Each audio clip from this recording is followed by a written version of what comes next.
Hey folks, Vortex here and welcome to my review of the Roseselsa. These are the Earfree i5 model. You can see LDAC. It's always good to try some LDAC true wireless models even there to break it up from like the IEMs and stuff like that. And yeah, so I find out the LLR and obviously ELC. I think these may have an app as well, so I'll have to check that out. Pure sound, obviously we'll see what that's like as well. And yet, as usual, full disclaimers, I'd like to thank Roseselsa themselves for sending it to me. So thank you very much. I was not paid to do this video, nor thoughts, opinions are my own, as per usual. And yeah, as you can see, sealed packaging. I've not got the foggiest what these are like. Yeah, let's just get into it. So let's have a closer look. So LDAC, which I'm quite curious to see what it's like. Bit of information. So obviously these are the i5s, case, tips, so you get 3 lots, manual, and the normal obviously USB charge cable. So 12mm DD, see what that's like. Cadence DSP chip, tuned EQ, so obviously see what that's like. 48 decibels of active noise cancellation and wide frequency response, well, frequency range. HD mics, AI neural network algorithms for calls, so obviously I'll see what it's like for call quality. Aluminum alloy, dual device, connectivity covers different applications, so basically multi-point connectivity, game mode. Like, I don't think really, a lot of these you can't beat lag really, but and there is an app, so I'll obviously take a peek at that, give it a wiggle, let's have a look. Yeah, but like I said in the intro, it's always good to try you know, true wireless here and there, because I've done a lot of IEMs. It's good to try something that's obviously a bit different. So there you go, some English here. First time pairing, I'll double check that when I use it. Pairing with another device, touch controls, so there's no volume. So previous track, next track, calls, end call, reject calls, active noise cancellation. I'm going to see if it's got some sort of ambient mode, because normally when you have one, you have the other. So yeah, actually it feels quite nice. It's got a protective cover, which I'll see if I can peel off. Feels cold, so it actually is metal. Yeah, that's actually quite nice. I guess that's a charge cable. Maybe to pair or to reset, obviously I'll double check in a bit. Type C. In there would be the cable, if I can get it out.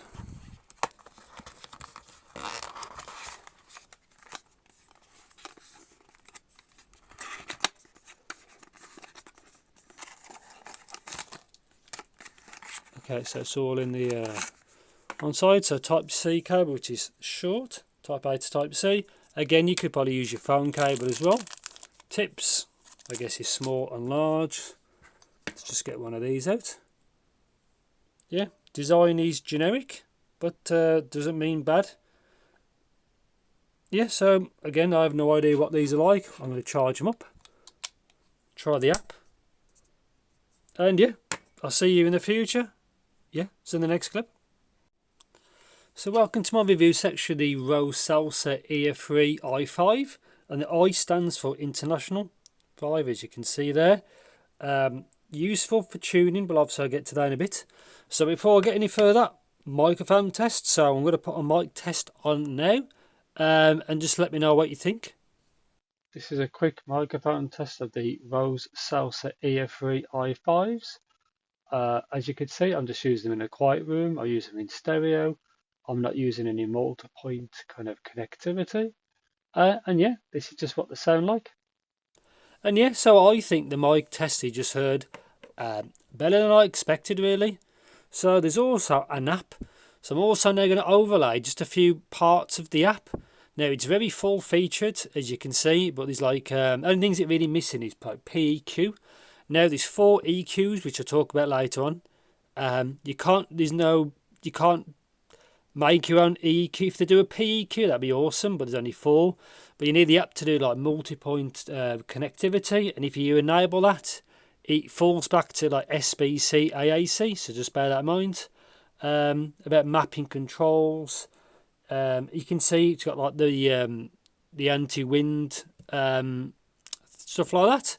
So yeah, app's quite featured, and you don't have to log into it either, but you need it for more functionality. So that is what that is. Anyway, as well, so battery life. So they state about 10 hours. I can't remember where you get with it from the case, but again, 10 hours, that's without LDAC. So if you use LDAC and the app, it does claim the battery life more, so just bear that in mind.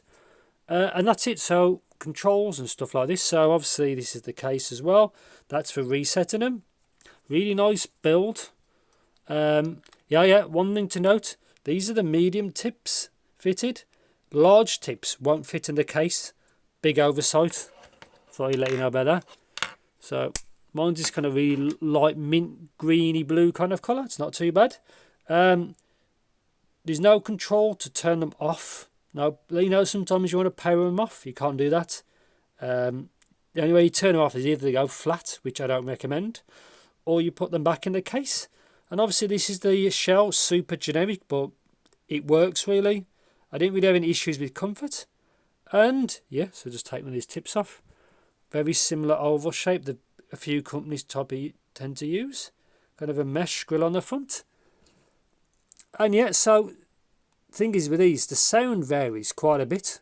So the actual app, like I said, there's 4 different EQs.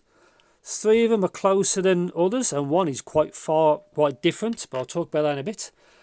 So technical performance, technicalities, pretty good. I think it uses the diamond light carbon DD, so the DD they've used is actually quite competent. Never expected that. And on the whole, before I get to the conclusion, much better set than I expected. But obviously I get there better. So soundstage imaging seems okay on this set. And they also do a game mode, which helps with latency. But like I've said about 1 million times, is you can't beat, if you're going to play games on your phone, use a wired set. Simple as that, really. Yeah, so that's that. Connectivity wise is fine. Bluetooth, I think it's 5.4 maybe. It's been a few days since I did the intro. A few time has passed. And yeah, connection wise, it's been absolutely fine, really. So the app's pretty good. Battery life, it depends on what you're doing, but it's good enough really for its price range. And these are about $60 or just under, which is not bad for a set that does basically everything. So I don't think I missed anything. So let's get on to sound. That's where these are. They have a lot of variances. Again, some of the tunings are similar than others. So you can see there's rock, hi-fi, pop and light, which you saw in the actual app. Now, straight away, the light EQ, I don't like that. You can see it's hard to see on the graph, but it's the leanest for bass, as you can easily see. It's also the brightest. I don't like it. It sounds overly sharp and thin. Again, it depends on what you want to use case. That use case for you, probably not for music. May suit you perfectly, but not my cup of tea really. Now, the pop EQ is probably the most V-shaped.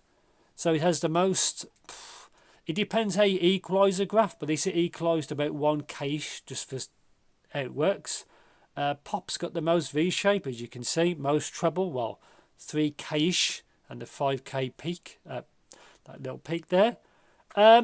Again, not my cup of tea. I prefer a little bit more balanced, which rounds down to rock or hi-fi. Now, these two, when you listen to them, are quite similar on paper.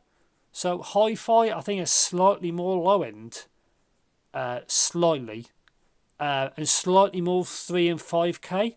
Now, compared to the actual rock one, the rock one is the safest tuning, as you can see. Like from 3k, there's that dip. It's easily the smoothest one, the rock preset. And the hi-fi is a little bit more, if you want a bit more detail, pick either really. They're not that too aggressive. Poppies and then obviously lighties. But tuning wise, very detailed, great mid-range on this set. Bass on these is again pretty good. It seems that DLC Diamond Light Carbon Driver is actually pretty good. I don't like that the sub bass rolls off.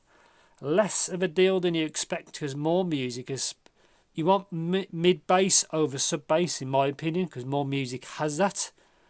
Treble wise, it seems pretty good. I don't like the 5K peaks, but then again, for example, if you use the hi-fi tuning or even the rock one, you probably might not notice it if you didn't graph it. Obviously with me, I can graph stuff. Again, I listened to this before I graphed it. Treble wise is absolutely fine, but you can see this peak, there's a big peak, like 15K. Now on some tracks you can hear that, on some tracks you don't. So for example with the hi-fi track, you didn't really notice it as much, but if you use pop or I think rock, you can sometimes hear it. It's less of an issue when it's really high up the frequency response, the frequency range, compared to like if that spike was like 10K, it'd be way more noticeable because it's much further up, not as noticeable.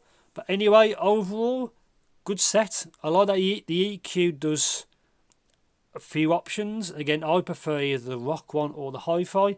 Hi-fi is a little bit more going on in the treble, a little bit. Rock is obviously the safest option. Pick your poison basically. But overall, what these actually sound like, I enjoy my time with them. I like the microphone quality. And yeah, so conclusion of this set, yeah, better than I expected. So battery life's good enough. I think for $60 ish, depends on when you watch this. Fully featured set. Now there's no volume control on these. Doesn't make much difference to me really, because you just use your phone to control it. LDAC as well. Multi-point connectivity, if you use it or not, it's got it. But if you use it, it'll fall back to SBC and AAC. Not really a big deal really. A lot of companies can't do LDAC multi-point anyway. Tuning wise, I think it sounds pretty good really. Again, it's I'm not quite sure what these are like without a DSP, but I've tested it as it is with the DSP. Pretty good. Overall, good safe option. Even when it's windy with that wind filter on, it works pretty good. Yeah, overall, good solid set. I don't think there's really any drawbacks really, apart from that light tuning, but then again you don't have to use that. So yeah, if you think I missed anything, please do let me know in the comments, or if I think I've missed something as well, I will add that in the description. I think I've covered everything. So yeah, as usual, thanks for watching, take care, and I've got two nice HCK products to review, so keep your eyes peeled for that. And yeah, see you in the next video.